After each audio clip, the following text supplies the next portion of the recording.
पहले मिनट से ही शुरू नहीं होना है गुड टच बैड टच, क्योंकि वो बच्चे को पता नहीं है। वो अपने घर से आज आया था तो उसको नहीं पता था कि 26 अगस्त है, आज पूरे राजस्थान में ये होना है। आपने तो क्या किया है, जाओ भाई सारे क्लास के बच्चे इकट्ठे करो, सभी क्लासेस के बच्चों को मैडम ने बिठा दिया, आपके सामने ये बच्चे बैठ गए आके, तो आप एकदम से शुरू हो गए।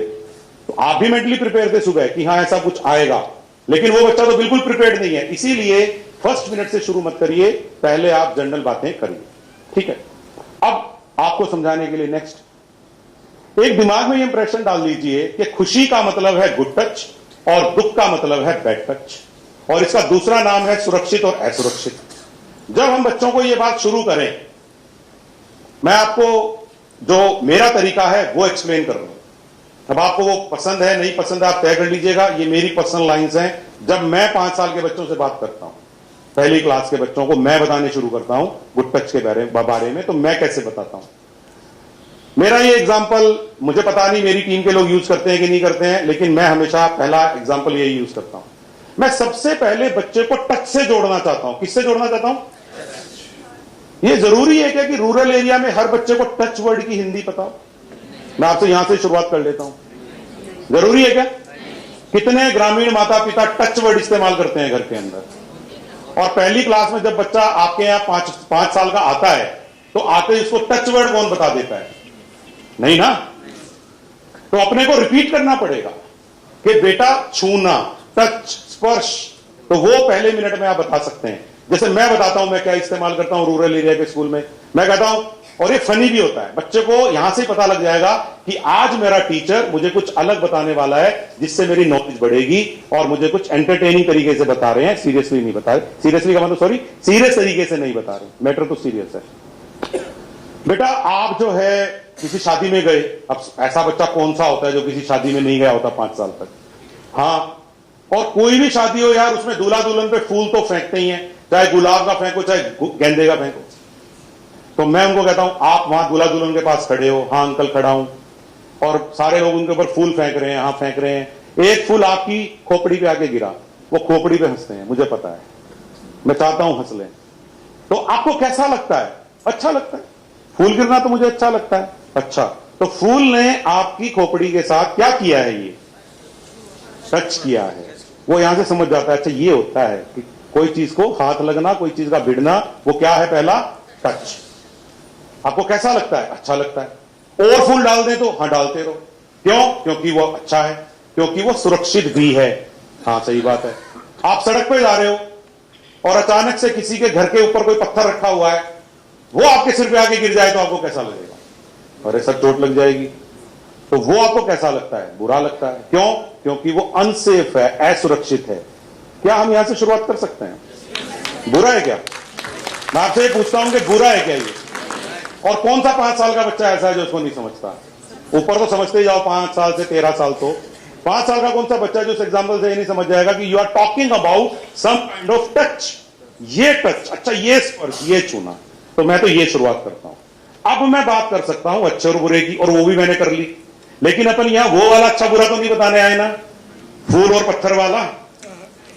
हम दूसरे तरीके का बताने आए हैं। लेकिन शुरुआत कैसे करी हमने कि भैया टच किसको कहते हैं और अच्छा बुरे की सेंस क्या है, कि जिससे मुझे चोट नहीं लग सकती, जिससे मेरे मन को ठेस नहीं पहुंचेगी, वो तो अच्छा और सुरक्षित है, और जिससे मेरे शरीर को या मेरे मन को ठेस पहुंच सकती है वो असुरक्षित है, वो बुरा है। यहां तक भी इसके समझ में आ गया। तो ये मेरी पहली स्लाइड एक्सप्लेन हो गई।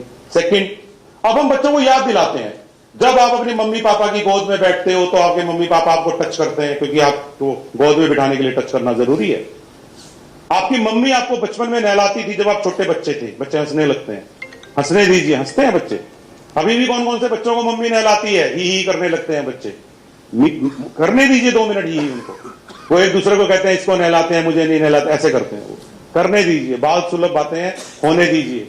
ऐसे नहीं कर सकते आप। अच्छा देखो, आपको गोद में बिठाते थे, आपको नहलाते थे, अच्छा लगता था, मतलब 1.0 पे नहीं चलेगी ये फाइल, 0.5 पे चलेगी। और कई तो 1.5 पे चला देंगे और 20 मिनट बाद कंप्लायंस रिपोर्ट दे देंगे, सीडीओ साहब मेरा नाम नोट कर लेना, हो गया, काट लो मेरा नाम, मैंने 3 सेशन कर दिए 1 घंटे में। जैन साहब फालतू में कह रहे थे 1 घंटे में 1 सेशन होता है। मेरे सेशन की अवधि भी बता दी मैंने आपको, 45 मिनट से 1 घंटा। ठीक है, मैंने देखा है ये सेशन 45 मिनट से 1 घंटे के बीच में होता है, अगर आप इसको बिल्कुल सही स्पीड से करें। ना तेज ना स्लो। ओके, ये दोनों एग्जाम्पल देखते ही कोई भी बच्चा को अच्छा लगता है, क्योंकि ये हमारी जिंदगी के भी अच्छे टच थे कि नहीं थे? बताइए, आप जब भी इन पलों को याद करते हो अच्छे वे में याद करते हो आदमी। आगे वाला दिखाता हूं आपको, नेक्स्ट वाला। इसमें मैं दिखाता हूं दादा दादी आते हैं, दादा दादी आपको हाथ पकड़ के घुमाने ले जाते हैं, बच्चे को अच्छी फीलिंग आती है, क्योंकि ज्यादातर बच्चों के दादा दादी से रिलेशन अच्छे हैं गांवों में, शहरों में। और पास में क्या दिखाया मैंने, आप अपने दोस्तों के साथ गले में बाहें डाल रहे हो, कजन्स के साथ, मौसेरे भाई मामे के बेटे के साथ, तो कैसा टच था वो सारा? अच्छा टच था। लेकिन मैंने एक वर्ड लिखा है, दादा दादी द्वारा आशीर्वाद के रूप में स्पर्श, दोस्तों के साथ खुशियों के पल। मैंने साथ में डिफाइन भी किया है। ये सारे कैसे वाले टच हैं? अच्छे वाले टच हैं, क्योंकि मैं शुरुआत एकदम से भयानक नहीं करना चाहता।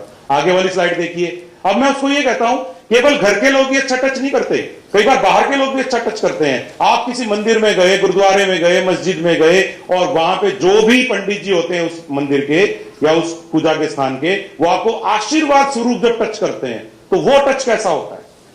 अच्छा टच होता है। लेकिन मैंने एक वर्ड यूज किया है, जब वो आपको आशीर्वाद रूप में टच करते हैं, तो वो कैसा टच होता है?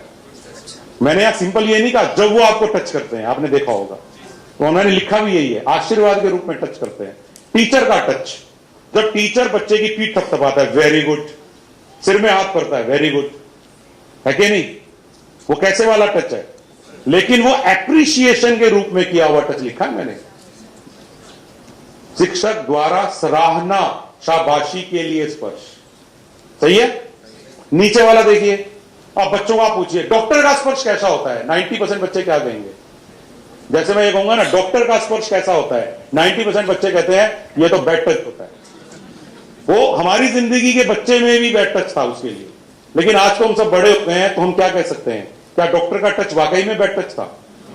तो बच्चे को फिर आप दूसरे पल जब ये कहते हो ना, नहीं नहीं बेटा, डॉक्टर साहब जो है हमारा इलाज भी तो करते हैं, चोट भी तो ठीक करते हैं, बुखार भी तो ठीक करते हैं, तो बच्चे कहते हैं हाँ बात तो ठीक है। तो बच्चे को हम ये सिखा रहे हैं कि डॉक्टर बाहर के होते हैं, लेकिन उनका टच भी हमारे लिए अच्छा है, क्योंकि वो इलाज के रूप में स्पर्श करता है। जब तक वो मेरे हाथ को नहीं पकड़ेंगे, बुखार का कैसे पता चलेगा? और मेरे को नहीं पकड़ेंगे तो मुझे पट्टी या प्लास्टर कैसे बांधेंगे? तो बच्चा कन्विंस हो जाएगा। लेकिन यहां पर एक नियम याद रखिएगा, यहां पर एक नियम भी बताना है कि माता पिता की उपस्थिति में ही छोटे बच्चों को चेक किया जाता है। इंडिया में ये गलती बहुत ज्यादा होती है। इंडिया में हम बच्चे को कंपाउंडर, नर्स, डॉक्टर के साथ क्या छोड़ देते हैं? अकेला छोड़ देते हैं। इवन कोड में लिखा हुआ है ये तो, कि 10 साल 12 साल का बच्चा है तो उसको कभी भी अकेला नहीं छोड़ा जाता। इस फोटो में इसीलिए आपने देखा होगा कि जब मैंने डॉक्टर के साथ बच्चे को दिखाया तो साथ में मां बाप को खड़ा किया। अब आप मेरे से पूछेंगे दोनों का खड़ा होना जरूरी है क्या? मैं कह रहा हूं कि नहीं जी, मैं ये नहीं कह रहा हूं। कोई भी फैमिली का अडल्ट मेंबर खड़ा हो सकता है, दादा दादी, चाचा चाची, लेकिन डॉक्टर या नर्स को दिखाते समय देयर शुड बी समबडी। यहां पे ये नियम मैं बता रहा हूं। वरना आपने देखा होगा अखबार में कई बार इस तरह की खबर आती है कि अस्पताल में डैश ने की छेड़खानी, ऐसा किया वैसा किया। तो ये नियम हम ध्यान रख लें। तो यहां पे हल्के से मैं हमने गुड टच बताते बताते ये बात भी घुसा दी। और जैसे आप मेरी अगली स्लाइड देखेंगे, आपको एकदम से दिमाग में आ जाएगा, वाह यार ये तो सारे गुड टच एक साथ आ गए। तो उस स्लाइड के अंदर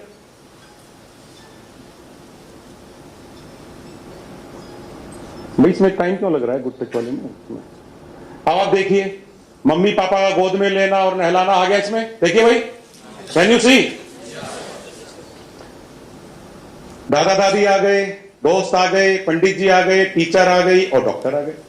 और एक ही स्लाइड में क्या बता दिया हमने, हमारे जीवन में गुड टच का क्या मतलब होता है। कौन से गांव में, कौन से शहर में ऐसा बच्चा है जो इसके थ्रू गुड टच की बात नहीं समझ लेगा? समझ लेगा कि नहीं समझ लेगा? ओनली 5 मिनट्स लगे अपने को। अब इसको समझाने के लिए मेरे पास और तो कोई शब्द नहीं हो सकते थे। अब आपके दिमाग में सवाल क्या पैदा होगा, आपने तो सर 5-6 स्लाइड के जरिए दिखाया है कि नहीं, मुझे कैसे दिखाएंगे? तो क्या मेरी टीम तैयार है अपनी पहली फ्लेक्सी के साथ? ऑल 5 टीम्स, फ्लेक्सी नंबर 1, 2 आदमी पकड़ लीजिए, इधर आ जाइए भाई, एक जना इधर आ जाइए। Can I see some lights? आपको मैं तरीका बता रहा हूं कि जो आपके दिमाग में बर्डन है ना, प्रोजेक्टर वर्सेस फ्लिप चार्ट, उसको दूर कर देता हूं। अभी 1 सेकंड में दूर हो जाएगा।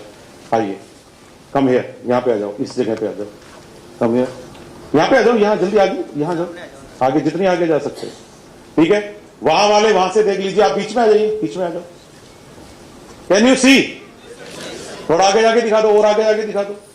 आप देखिए, जो मैंने 5 स्लाइड में दिखाया वो आपको यहां नजर आ। फोटो मत खींचिए, आपको दे रहे हैं, डोंट वरी, आप ज्यादा अच्छी फोटो नहीं खींच पाओगे। इससे बढ़िया नहीं खींच पाओगे, आपको यही दे देंगे। ठीक है भाई, इज इट ओके? क्या अब एक बात बताइए, गुड टच एक्सप्लेन करने के लिए आपको वाकई में प्रोजेक्टर की जरूरत है? अगर ऐसे कोई लेके खड़ा हो जाए तो आप बता सकते हैं, देखो जब मम्मी पापा गोद में लेते थे, वो मेरी कहानी याद आएगी आपको, 100% याद आएगी। वो डॉक्टर के पास जाते हैं तो छोटे बच्चे को अकेला नहीं, मैं कह रहा हूं याद आएगी आपको, आप चाह के भी नहीं भूल सकते। अगर आप मन से यहां बैठे हैं तो पक्की बात है। यहां वालों को तो दिख रहा है भाई, पीछे वालों को दिखाना चाहिए। चलिए, मैं तो आपके लिए आसान कर रहा हूं। अब आप सोचिए ना, मुझे तो ये सब भी प्लान करना पड़ा, ऐसे थोड़ी है कि मैं ऐसे ही कहीं से निकाल के लिया। ऐसे बिल्कुल वो तैयार बैठे थे, एकदम घात लगा के बैठे हुए थे इतनी देर से बेचारे कि इनका समय कब आएगा। ओके, चलिए, तो यानी कि अभी तक की मेरी स्लाइड एक फ्लेक्सी से कवर हो गई, राइट? गुड टच कैसे एक्सप्लेन करना है ये सांगवाड़ा में भी बताया जा सकता है, और गडरा रोड में भी बताया जा सकता है, और शाहबाद में भी बताया जा सकता है। इससे ज्यादा तो और एग्जांपल देने की जरूरत नहीं है। बिजली के बिना भी बताया जा सकता है, कंप्यूटर के बिना भी बताया जा सकता है, बादलों में भी बताया जा सकता है, बरसात में भी बताया जा सकता है। मतलब वैसे बरसात में क्यों बताना, लेकिन बताया जा सकता है, कोई रोक नहीं था। ठीक है, नेक्स्ट, आगे शुरुआत करते हैं। अब हम आते हैं मुद्दे पे, क्योंकि हमारा मेन मुद्दा क्या है, हम जानकारी ज्यादा किसकी देना चाहते हैं। अपने इस प्रेजेंटेशन का मुख्य उद्देश्य है बुरे टच की पहचान बताना। उसके लिए वो जो 4 बातें बच्चों को रटानी है, वो अपना मकसद है, और अब हम उस पे आ गए हैं। ओके, अब सीधा मैं चाहता तो आपको बैड टच बताना शुरू कर देता, लेकिन मैं नहीं चाहता आपको बताना। ये मैं आपको समझाइश के लिए एक स्लाइड दिखा रहा हूं, ताकि आप एक बात के लिए कन्विंस हो जाए, क्योंकि ज्यादातर टीचर ये कन्विंस नहीं हो पाते हैं कि बैड टच को रोका जा सकता है। ये स्लाइड वो कन्विंस करती है। मैं आपको वो कन्विंस करने में 2-3 मिनट खर्च करूंगा। भगवान ने हमें 5 सेंसेस दी है कि नहीं? और दूसरी तीसरी के बच्चे को वो 5 सेंसेस पता होती हैं। उसको ये नहीं पता होता कि इसका नाम पंचेंद्रिय है, लेकिन उसको सेंसेस पता होती हैं। और नहीं पता हो तो इस लेसन के बारे में आप समझा देना। आप किसी भी बच्चे को एक बात पूछो कि जब 1 साल का बच्चा घर में टीवी चलता है और गाना बजना शुरू होता है तो नाचता है कि नहीं नाचता है? मुझे लग रहा है पीछे वालों के नहीं नाचता है। आपके भी नाचता है क्या? अगर म्यूजिक बज जाए तो वो 1 साल का बच्चा नाचने लगता है क्या? अच्छा, हमारे सबके तो नाचता है, ऊपर वालों के थैंक यू, नाचता है। और जैसे वो टीवी बंद होता है, वो नाच गाने तक सीमित होता है कि नहीं? अच्छा, कौन से डांस सेंटर में सीख के आता है? इसका मतलब भगवान ने हमारे कान में सेंसिटिविटी दी है। किसकी टच की? सुनने के टच की सेंसिटिविटी दी है। आप एग्री कर गए? आगे चलते हैं। छूने वाला, आप किसी 2 साल के बच्चे को रसोई में ले जाओ और उसके सामने गरम गरम तवे को नीचे रख दो और फिर उसको कहोगी टच कर, करेगा क्या टच? बोलिए, आप कर लेते थे क्या? सवाल ही पैदा नहीं होता। लेकिन वो गया आपके साथ खिलौनों की दुकान पे और बिना आपकी परमिशन के सीधा टेडी बियर पे हमला बोल देता है, लेके भाग लेता है उसको। किसने बताया 2 साल के बच्चे को कि हाथों में सेंसिटिविटी गरम और नरम की कहां से आई है? ये ज्ञान भगवान ने देके भेजा है। ओके, एग्जाम्पल सही है ये? नरम गरम, नरम टेडी बियर, गरम कढ़ाई। अभी आपके ऊपर है कि आप कैसे यूज करेंगे इन टेक्निक का। तीसरा, टेस्ट। आप किसी भी बच्चे को पूछ लीजिए। अब शहर वाले स्कूल में तो हम कहते हैं, जो आप शहर के स्कूल वाले हैं, शहर के स्कूल में हम कहते हैं बेटा पिज्जा खाएगा कि पालक खाएगा? तो तुरंत शहर का बच्चा क्या कहता है? पिज्जा खाऊंगा। हाँ, एक आधा बच्चा जरूर बोलता है जो डिफरेंट होता है, अंकल मैं तो पालक खाऊंगा। बेटा कोई बात नहीं, तू अलग है तो डिफरेंट है। हर ग्रुप में होते हैं, क्योंकि यहां भी कईयों के मन में तो पालक की आवाज आई थी। वो कुछ तो डिफरेंट हमेशा रहेंगे ना। खप्ती राम कईयों का हावी होता है, कईयों का खप्ती राम हावी होता है। तो कोई बात नहीं है, रहने दीजिए, कुछ लोग डिफरेंट भी होने चाहिए। लेकिन आप मेरा इशारा समझ गए। अगर आप बच्चों को ऑप्शन देंगे, गांव में मैं कह सकता हूं समोसा बोल देना, समोसा तो जो भी कचौरी जो तुम्हें पसंद है वो बोल देना, जो तुम्हें पसंद है। लेकिन ऐसी चीज बोल देना जो उस गांव के बच्चों ने कभी ना कभी तो खाई हो। मिठाई बोल देना, रसगुल्ला बोल देना, इट्स योर चॉइस। मतलब इसके क्लेरिफिकेशन मत मांगना कि सर मैं रसगुल्ला बोल सकता हूं। क्लेरिफिकेशन से बहुत घबराता हूं शिक्षा विभाग। ओके, तो आप जैसे ये सवाल पूछेंगे बच्चा आपको ऑप्शन देता है। क्यों? क्योंकि उसके टेस्ट बड में है। उसका टेस्ट ये नहीं जानता कि शरीर के लिए क्या अच्छा है, उसकी टेस्ट बड ये जानती है कि टेस्टी क्या है। नंबर 4 पे आते हैं। अगर मान लीजिए कहीं पे कीचड़ है, और कहीं पे साफ है, बच्चा ऑटोमेटिकली क्या देखता है? 1-2 साल का बच्चा भी, बल्कि वो आपको ये कहेगा मम्मी यहाँ पे कीचड़ है, आप तो ये सोचते हो ना चलो ऐसे निकल जाते हैं, वो नहीं जाएगा। अब इसी तरह से स्मेल का देख लीजिए, जब बदबू आ रही हो कि बच्चा जरूर आपको ये कहेगा मम्मी बदबू है, पता आपको भी है लेकिन आपको पता है कि कोई ऑप्शन नहीं है, लेकिन वो बोलेगा जरूर। तो ये जो सेंसेस हैं आपने देखा ये 1-2 साल के बच्चे में भी होती हैं, स्कूल तो वो 5 साल में आएगा। तो मैं कहना क्या चाहता हूं, मैं ये कहना चाहता हूं कि ये 5 सेंसेस भगवान ने इंसान के शरीर में इतनी बढ़िया तरीके से डाली हैं, आपको इनको जगाना पड़ेगा आपके साइड वाले को। ओके ठीक है, तो वो 5 सेंसेस इतनी बढ़िया डाली हैं, आप चिंता मत करो यार, उसको सोने दो, आप तो जागो भाई। कई बार आदमी की आवाज इतनी कंफर्टेबल भी तो हो सकती है कि नींद आ जाए, तो आप कोई मधुर गाना गाते हुए अगर सो सकते हैं तो मेरी बोलने की आवाज भी उतनी ही मधुर है, ऐसी क्या है, तो इट्स ऑल्सो गुड रिस्पॉन्स। चलिए अब मैं आता हूं मेरी बात पे। भगवान ने हमें 5 सेंसेस इतनी स्ट्रांग दी है और बचपन से दी है, 6 महीने पैदा होते ही दी है कि अगर हम वो 5 सेंसेस का मिलकर इस्तेमाल करें तो हम बैड टच की पहचान भी कर सकते हैं। मैं आपको एक छोटा सा एग्जांपल दे देता, अगर मेरे पास एक छोटा बच्चा होता, एक छोटा बच्चा रो तो रहा था थोड़ी देर पहले, लेकिन अब वो सो गया है, अब उसे जगाएंगे तो फिर वो रो पड़ेगा, ठीक है। तो मैं ऐसा करता हूं, मैं आपको विक्रम यूज कर लेता हूं। तो विक्रम को मैं यूज करके आपको एक एग्जांपल दे रहा हूं, ये तुरंत बनाया हुआ एग्जांपल है जो काफी कारगर रहा कई जगह पे। आप क्लास में किसी भी छोटे बच्चे को खड़ा कर सकते हैं। ये एग्जांपल प्लीज ट्रेनर्स वहां पे दिखा दीजिएगा, ये बहुत ही सिंपल एग्जांपल है, ठीक है। आपको मैं ये एग्जांपल दिखाना चाहता हूं, आप किसी भी छोटे बच्चे को खड़ा करके जब बच्चों के सामने आप डेमोन्स्ट्रेट करें कि बच्चों तुम्हारे अंदर भी बैड टच को पहचानने की ताकत है। देखिए बच्चों को यह एहसास दिलाना बहुत जरूरी है, सबसे मेन टारगेट ही ये है अपना। अब मैं किसी बच्चे को खड़ा कर लेता हूं, ये मेरी आदत है, मैंने मान लीजिए इस बच्चे को खड़ा कर लिया क्लास में से और मैंने पूछा बेटा तुम्हारा नाम क्या है, तो वो अपना नाम बताता है, मेरा नाम विक्रम है। फिर मैं उसको कहता हूं ये क्लास का सबसे अच्छा बच्चा है, ये क्लास में फर्स्ट आता है, मतलब आता हो या नहीं आता हो, ये रेस में भी फर्स्ट आता है, ये कल्चरल एक्टिविटी में भी सबसे आगे है, वेरी गुड बेटा वेरी गुड। आपको कैसा लगा विक्रम? नेचुरली हर बच्चा कहेगा अच्छा लगा, क्योंकि हमने उसको कहा क्लास में अच्छा है, स्पोर्ट्स में अच्छा है, अच्छा लगा। पढ़ लिया अगर ओके, यहां पे ये जो अपने को चेंज लाना है सिस्टम में। अब आपको कैसा लगा? अब उस बच्चे से दोबारा पूछना है एक बार, बेटा आप कैसा लगा? बुरा लगा। मतलब कश्मीर से कन्याकुमारी तक बच्चे को बुरा ही लगेगा, ये मैं दावे से कहता हूं अगर उसके साथ आप ऐसे करेंगे। मैं कहना क्या चाहता हूं, यहां पे पॉइंट क्या रखना है कि सेम व्यक्ति, सेम बच्चा, सेम सिर, सेम हाथ, जब वो ऐसे एक्ट कर रहा है तो बच्चे की सेंसेस क्या कह रहे हैं कि ये मेरे लिए क्या है, सेफ है। और ये होते ही बच्चे की सेंसेस ने तुरंत क्या कह दिया, यहां से निकलने भी पीट भी सकता है। तो ये मैं एक एग्जांपल आपको दिखाया है, ये ओनली 1 मिनट का है, लेकिन बच्चे को ये एहसास दिलाना बहुत जरूरी है कि उसके अंदर ये ताकत है कि वो टच को फर्क करता है कि नहीं करता है। अब मैं आपसे एक सिंपल सी बात पूछता हूं, आप सब लेडीज पर्टिकुलरली इसका आंसर दे पाते हैं। आप जब कहीं ट्रैवल कर रहे होते हैं या आप जब कहीं बैठे होते हैं और सामने वाले लोग आपके साथ इंटरेक्ट कर रहे होते हैं, आप ये पहचान कर लेते हो कि नहीं कर लेते हो कि इसका क्या मकसद है? अब आप पता क्या कहोगे, हम तो बड़े हो गए, लेकिन आप जब 15 के थे, आप जब 12 के थे, जब आप 10 के थे, धीरे धीरे ये सेंस आपकी डेवलप हुई कि नहीं हुई? लेकिन मैं ये दावे से कहता हूं कि ये सेंस थी तो हम में बचपन से, लेकिन इसके ऊपर काम नहीं हुआ, अदरवाइज ये डेवलप हो जाती।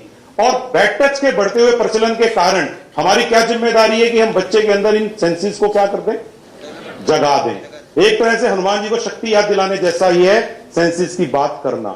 मैं इस पॉइंट के बाद बच्चों को क्या कहता हूं, बच्चों तुम लोग सुपरमैन हो, तुम्हारे अंदर सारी ताकत है, तुम बड़े आराम से आइडेंटिफाई कर सकते हो, तुम्हें केवल एक ही काम करना है कि जब वो अंकल आंटी, मैं अंकल आंटी दोनों वर्ड यूज करता हूं क्योंकि bad touch can come from even male and it can come from female. अगर मैं केवल ये कहता हूं ना बेटा गंदे अंकल, तो फिर ये लगने लगता है बच्चे को कि it is only from male, तो मैं दोनों वर्ड यूज कर देता हूं। कोई भी गंदे अंकल आंटी अगर आपको बैड टच करना शुरू करते हैं तो आपको ट्रोमा में नहीं आना है। प्रॉब्लम क्या होती है, जब आप 4, 5, 6 साल के होते हो और आपको कोई जान पहचान का रिलेटिव गलत तरीके से टच करता है तो फर्स्ट ऑफ ऑल आपका माइंड किसमें चला जाता है, नंब हो जाता है। आप थोड़ी देर के लिए सोच नहीं पाते, आपके अंदर एक ट्रोमा एंटर कर जाता है और उस ट्रोमा की वजह से ज्यादातर बच्चे विरोध नहीं कर पाते और फिर वो आदमी दूसरी चाल चलता है। पहली बात तो उसने क्या कर दिया, दिमाग को क्या कर दिया, बच्चे के दिमाग को सुन्न कर दिया। आप सोच के देखिए, क्या आप अपने आप को एक बार इमेजिन कर सकते हो 4-5 साल में, 4-5 साल की उम्र में एक बड़ा घर का रिलेटिव ने आपको गलत तरीके से टच किया तो फर्स्ट रिस्पॉन्स आपकी बॉडी का क्या आएगा, दिमाग का और दिल का नम हो जाना, आप रिएक्ट नहीं कर पाओगे। ये ऐसा कैसे कर रहे हैं मेरे साथ, क्योंकि ट्रेन नहीं हुआ है बच्चा। अगली चीज वो क्या करता है, अगर तूने किसी को बताया तो मैं ये कर दूंगा, ठीक है, ये होता है फियर। ये तो क्या हुआ, फियर। एक दूसरी पर्सनालिटी भी होती है, बेटा अगर तुम ये किसी को नहीं बताओगे तो मैं तुम्हें चॉकलेट दूंगा, मैं तुम्हें मोबाइल दिलवा दूंगा, तुम्हें वीडियो गेम पसंद है ना। आप मेरी बात समझ रहे हैं, फियर और फेवर, आप मेरी बात समझ रहे हैं। और सबसे खतरनाक है आइदर फियर, नहीं तो या तो फेवर ले लो और नहीं तो फिर फियर। तो बच्चा यहां पे फंस जाता है। और बच्चे का सबसे कमजोर पॉइंट 4-5 साल की उम्र में मम्मी हो सकती है, समझ रहे हैं, पापा हो सकते हैं, उसकी छोटी बहन या भाई हो सकते हैं। तो वो उनका डर दिखा के भी उनको ये कह सकते हैं मैं उसको मार दूंगा, मैं उसको ये कर दूंगा, और वो बच्चा मान लेता है कि ये इतने बड़े हैं मार सकते हैं। आर यू गेटिंग मी?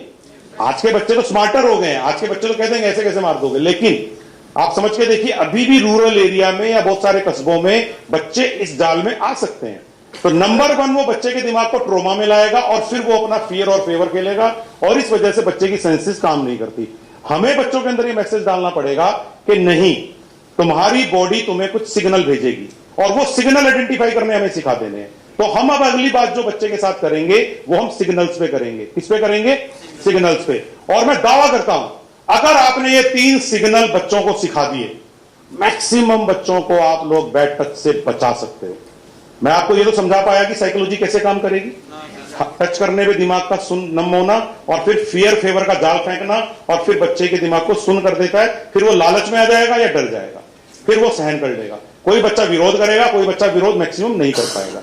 अब यहां पर हम समझते हैं कि वो 3 सिग्नल क्या है। नंबर 1 सिग्नल, सिग्नल नंबर 1, सबसे पहला सिग्नल ये है कि 4 बॉडी पार्ट ऐसे होते हैं कि बच्चे को आप ये बिल्कुल ट्रेंड कर दीजिए। आजकल आपने काफी वीडियो भी देख लिए होंगे इस टॉपिक पे, आजकल काफी वायरल है वीडियो, लेकिन मैं आपको बहुत सिंपल तरीके से बता रहा हूं। कई वीडियो में गलती ये भी हो रही है, कई लोग यहां हाथ लगाने पे भी, यहां हाथ लगाने पे पता नहीं क्या क्या बता देते हैं। उनके हिसाब से तो फिर बॉडी का कहीं टच ही नहीं हो सकता। तो मैं वो कंफ्यूजन दूर कर रहा हूं कि मैक्सिमम एक्सपर्ट्स किस 4 बिंदु पे एग्री हैं, तो मैं उस मेजोरिटी पे चल रहा हूं। और मैं पर्सनली भी पे, आप सब लोग भी मनन करके देखिए, एनी बैड टच, आप जिसको भी बैड टच कहते हैं, मुझे आप ये बताइए इसके अलावा आप कौन सा बैड टच मान सकते हैं, कैसे मानेंगे? अब आप ये तो कह सकते हैं कि ऐसे करने पे, इस भावना से, मैं केवल अभी सिंपली फिजिकल बात कर रहा हूं। अगर किसी बच्चे को सिखाना है और आप ईमानदारी से बोलिए कि अगर वो इन 4 पार्ट्स के प्रति सेंसिटिव हो गया और इन 4 पे वो विरोध करने लग गया, तो कौन से फूफा जी, मामा जी, चाचा जी या पिताजी का दोस्त या पड़ोसी जो है टच कर जाएगा? और आजकल के बच्चे बड़े स्मार्ट होते हैं, अगर उनको ये कह दो ना ये 4 पार्ट कोई बिना बात टच करे, ये वर्ड जरूर सिखा दीजिएगा।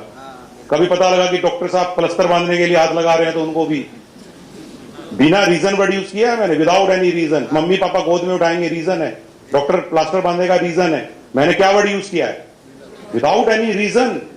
एक अंकल आते हैं घर में, आप बच्चों को कह सकते हैं बेटा आपके घर में कोई अंकल आते हैं और वो हमेशा ही आपको इन बॉडी पार्ट्स पे हाथ लगा लगा के बात करते हैं, और बेटा कैसे कैसे, क्यों भाई क्या हो रहा है ये?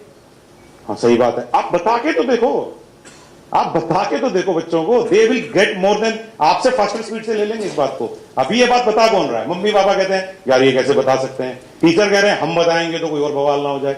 तो कुल मिला के फिर कौन बताएगा भाई? तो ये तो रह ही गया ना सारा। शहरों में पढ़े लिखे मॉडर्न माँ बाप बता रहे हैं, मैं मानता हूं, वो तो 5% है।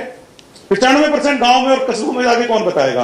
और ये मैसेज देना कितनी बड़ी बात है भाई। मैं आपसे पूछता हूं, एक बार शुरू में बच्चे थोड़े हंसने लगते हैं, चलो बच्चों रिपीट करो, लिप्स, दूसरा चेस्ट, तीसरा प्राइवेट पार्ट। भाई भगवान ने हमें ये चीज दी है बच्चों, इसको याद रखना है। और एक बात बताइए, मैं इसको और कौन से तरीके से समझाऊं? चलिए आप मुझे कोई आसान वर्ड दे दीजिए, आप सारे इतने समझदार लोग हैं। Tell me what can be other thing. Swimming suit, madam कितने रूरल एरिया में मैं पहले स्विमिंग सूट एक्सप्लेन करूंगा बैठ के। I have to be very practical. आप समझ गए मेरी बात? Are you getting me? तो ये चार चीजें हम कह सकते हैं, होठों पर, छाती पर, दोनों पैरों के बीच में प्राइवेट पार्ट। और विश्वास मानिए मुझे ये वर्ड कोई इतना बुरा नहीं लगता, दोनों पांवों के बीच में private part, this is very simple. और पीछे की तरफ कमर के नीचे, बहुत सिंपल वर्ड्स है। और एक सीधी सी बात है, जब हमें पता है कि वो चीज अटैक में है तो मुझे किसी तरीके से तो वही बतानी पड़ेगी। अगर मुझे एप्पल की बात करनी है तो मुझे एप्पल ही बताना पड़ेगा, मैं ऑरेंज बता के क्या फायदा करने वाला। तो let's be convinced about this. Okay, इसमें आपको ये बात कन्विंस होना पड़ेगा कि हमें अगर ये 4 पार्ट बता दिए, मैक्सिमम बच्चे, आप इमेजिन करके देख लो एक बार इस बात को कि अगर ये 4 पार्ट, और मैं बच्चों को बल्कि ये भी कहता हूं, एक बार कोई भी, हाँ मानता हूं कि यस, ये 4 बिंदु जो हैं बिल्कुल ट्रिगर हो सकते हैं। Number 1 lips, number 2 chest, number 3 between the leg private part, और पीछे की तरफ कमर के नीचे। ये 4 पार्ट्स पे आप सब लोग भी मनन करके देखिए। एनी बैड टच, आप जिसको भी बैड टच कहते हैं, मुझे आप ये बताइए इसके अलावा आप कौन सा बैड टच मान सकते हैं, कैसे मानेंगे? अब आप ये तो कह सकते हैं कि ऐसे करने पे, इस भावना से, मैं केवल अभी सिंपली फिजिकल बात कर रहा हूं। अगर किसी बच्चे को सिखाना है, और आप ईमानदारी से बोलिए कि अगर वो इन 4 पार्ट्स के प्रति सेंसिटिव हो गया और इन 4 पे वो विरोध करने लग गया, तो कौन से फूफा जी, मामा जी, चाचा जी या पिताजी का दोस्त या पड़ोसी जो है टच कर जाएगा? और आजकल के बच्चे बड़े स्मार्ट होते हैं, अगर उनको ये कह दो ना ये 4 पार्ट कोई बिना बात टच करे, ये वर्ड जरूर सिखा दीजिएगा। कभी पता लगा कि डॉक्टर साहब प्लास्टर बांधने के लिए हाथ लगा रहे हैं तो उनको भी बिना रीजन वर्ड यूज किया है मैंने, without any reason. Mummy papa गोद में उठाएंगे, रीजन है। डॉक्टर प्लास्टर बांधेगा, रीजन है। मैंने क्या वर्ड यूज किया है? Without any reason. एक अंकल आते हैं घर में, आप बच्चों को कह सकते हैं बेटा आपके घर में कोई अंकल आते हैं, और वो हमेशा ही आपको इन बॉडी पार्ट्स पे हाथ लगा लगा के बात करते हैं, और बेटा कैसे कैसे, क्यों भाई क्या हो रहा है ये? हाँ सही बात है, आप बता के तो देखो, आप बता के तो देखो बच्चों को, they will get more than, आपसे फास्टर स्पीड से ले लेंगे इस बात को। अभी ये बात बता कौन रहा है? मम्मी पापा कहते हैं यार ये कैसे बता सकते हैं, टीचर कह रहे हैं हम बताएंगे तो कोई और बवाल ना हो जाए। तो कुल मिला के फिर कौन बताएगा भाई? तो ये तो रह ही गया ना सारा। शहरों में पढ़े लिखे मॉडर्न माँ बाप बता रहे हैं, मैं मानता हूं, वो तो 5% है। 95% गांव में और कस्बों में जाके कौन बताएगा? और ये मैसेज देना कितनी बड़ी बात है भाई, मैं आपसे पूछता हूं। एक बार शुरू में बच्चे थोड़े से हंसने लगते हैं, चलो बच्चों रिपीट करो, लिप्स, दूसरा चेस्ट, तीसरा प्राइवेट पार्ट। भाई भगवान ने हमें ये चीज दी है बच्चों, इसको याद रखना है। और एक बात बताइए, मैं इसको और कौन से तरीके से समझाऊं? चलिए आप मुझे कोई आसान वर्ड दे दीजिए, आप सारे इतने समझदार लोग हैं। Tell me what can be other thing. Swimming suit, madam कितने रूरल एरिया में मैं पहले स्विमिंग सूट एक्सप्लेन करूंगा बैठ के। I have to be very practical. आप समझ गए मेरी बात? Are you getting me? तो ये 4 चीजें हम कह सकते हैं, होठों पर, छाती पर, दोनों पैरों के बीच में प्राइवेट पार्ट। और विश्वास मानिए मुझे ये वर्ड कोई इतना बुरा नहीं लगता, दोनों पांवों के बीच में private part, this is very simple. और पीछे की तरफ कमर के नीचे, बहुत सिंपल वर्ड्स है। और एक सीधी सी बात है, जब हमें पता है कि वो चीज अटैक में है तो मुझे किसी तरीके से तो वही बतानी पड़ेगी। अगर मुझे एप्पल की बात करनी है तो मुझे एप्पल ही बताना पड़ेगा, मैं ऑरेंज बता के क्या फायदा करने वाला। तो let's be convinced about this. Okay, इसमें आपको ये बात कन्विंस होना पड़ेगा कि हमें अगर ये 4 पार्ट बता दिए, मैक्सिमम बच्चे, आप इमेजिन करके देख लो एक बार इस बात को कि अगर ये 4 पार्ट, और मैं बच्चों को बल्कि ये भी कहता हूं, एक बार कोई भी, हाँ एक बार आप ही आ जाओ, कोई बात नहीं। मान लीजिए कोई भी बच्चे को मैं कहता हूं यार तुम्हारे घर पे कोई अंकल आए, कोई आंटी आए, तुम्हें अप्रिशिएट करना है, very good very good very good. कहां 4 पार्ट टच हो रहे हैं? बोलो यार, बोलो ना। मैं भाई वेरी गुड बेटा, वेरी गुड बेटा, वेरी गुड बेटा, मुझे कोई 4 पार्ट टच करने की जरूरत कहां आ रही है? जस्ट इमेजिन, ये उस आदमी की जो विकृति है, ये उसका एक्सप्रेशन है, आप ये समझिए। तो ये कोई एक्सपर्ट्स ने गलती थोड़ी करी है, बहुत अच्छे तरीके से उन्होंने चीज निकाली है बाहर। तो दिस इज फर्स्ट सिग्नल। तो बच्चों को आप ये सिग्नल बताइए, ये बहुत जरूरी है। ये सारा आपको मिल जाएगा, ये लगातार मेरी आंखों में आ रही है। ये वीडियो भी, जो ये वीडियो शूट हो रहा है, ये भी डलेगा यूट्यूब पे, डोंट वरी। मैंने आपको पहले ही कहा है कि आपको कुछ भी एक्स्ट्रा करने की जरूरत नहीं है। आपको यही है ना कि मैं जो बोल रहा हूं वो बाद में अवेलेबल होगा। ये देखिए वीडियो शूट हो रहा है, शाम को एक आदमी बैठ के एडिट मारेगा और यूट्यूब पे डाल के आपको एड्रेस दे दिया जाएगा। इससे ज्यादा मैं आपको और क्या आसानी कर सकता हूं? ठीक है ना? अब वो ऊपर वाले को यही सोचते रह जाएंगे कि यार हमें बालकनी में बिठा दिया, हम 2M दर्जे के समझ लिए हैं क्या? तो मैं उनको भी कह रहा हूं कि ये वीडियो तुम्हारे लिए भी रहेगा यार। अब नीचे जगह फुल हो गई इसलिए ऊपर बिठाया, बाकी हम आपको अपने बराबर ही समझते हैं। तो ये वीडियो एडिट हो जाएगा इसका बढ़िया तरीके से, जो भी 1-1.5 घंटे के वीडियो में तब्दील होगा, 2 पार्ट बन जाएंगे, क्यों और कैसे, ठीक है, ऐसे बनेंगे बल्कि 2 वीडियो। आपको जो देखना है देखिए आराम से। Okay, second signal, signal number 1 हो गया। Now signal number 2। Signal number 2 है बच्चों को कुछ जगहों के बारे में जरूर बताइए। ये जगह आप किसी भी पुलिस डायरी को खोल के देखिए, छेड़छाड़ की, बच्चों के गायब होने की या ज्यादातर बैड टच की घटनाएं इनके आसपास होती है। तो क्यों नहीं बच्चों को इसका उल्लेख कर दिया जाए कि बेटा स्ट्रेंजर से बच के रहा करो, जिसको तुम जानते नहीं हो उसके साथ नहीं जाना है, वो तुम्हें नुकसान पहुंचा सकता है। स्ट्रेंजर कौन होता है, अब ये तो एक्सप्लेन करना बहुत आसान है। अरे मैडम जी इसको भेजना, मैं इसका चाचा हूं, मेरे साथ भेज दो, मैं घर लेके जाऊंगा। क्यों भाई, आपका बच्चा प्राइवेट स्कूल में पढ़ता है, ईमानदारी से बताना, क्या आपके प्राइवेट स्कूल वाले ऐसे छोड़ देते हैं बच्चे को? तो ये चीज हमें भी फॉलो करनी चाहिए कुछ हद तक। अगर कोई स्कूल में आके घुस जाए, आप भेजिए भेजिए, मैं इसको जीप में भी उठा के ले जाता हूं, इसकी मम्मी चली गई है, मैं इसको लेके जाता हूं, इसके नाना जी बीमार हैं, तो क्या हम वो कोशिश करते हैं जो प्राइवेट स्कूल वाला आपके बच्चे के लिए करता है? Just think about it. अगर आप करते हैं वेरी गुड, जो करते हैं मैं उनको तो कुछ कह ही नहीं रहा, जो नहीं करते मैंने तो उनके लिए बोला। सेकंड, अनजान ट्रांसपोर्ट का साधन, अनजान कोई गार्डन और अनजान कोई टॉयलेट। अब आप ये तीनों चीजें अनजान समझ जाइए। ऐसा ट्रांसपोर्ट का साधन जिस पे हमें विश्वास नहीं है, ऐसा कोई टॉयलेट जो हमने पहले कभी यूज नहीं किया है, ऐसा कोई गार्डन जहां पहले कभी गए नहीं है, वहां पर बच्चों को जाने से रोका जाना चाहिए। क्योंकि आप देखेंगे बहुत सारी घटनाएं इसके इन चीजों के आसपास भी होती हैं। आप बैठ गए, वो बस को कहीं जाना ही नहीं था। आप जानते हैं कि व्हाट हैपेंड इन निर्भया कांड। उसके बाद आप टॉयलेट में देख लीजिए, आपको पता नहीं है कि इस टॉयलेट का पीछे से गेट टूटा हुआ है या वहां शराबियों का अड्डा है उस टॉयलेट के अंदर। आप हाईवे पे रुके और आपका बच्चे ने कहा मम्मी मुझे टॉयलेट यूज करनी है। जस्ट आप एग्जांपल यूज करिए बच्चों के साथ, ठीक है। आप खाना खाने के लिए रुके, कई जगह तो टॉयलेट आजकल अंदर ही होते हैं, कई जगह टॉयलेट दूर बने होते हैं। इमेजिन करिए हाईवे के टॉयलेट्स होते हैं कि नहीं होते हैं, 100 मीटर 200 मीटर दूर बने होते हैं टॉयलेट। आप बच्चे को ये कह के देखो चल बेटा मैं तेरे साथ आती हूं, बच्चों का जवाब पता क्या होता है, टॉयलेट में भी साथ आओगे क्या? क्योंकि बच्चे अपने आप को स्मार्ट समझने लग गए।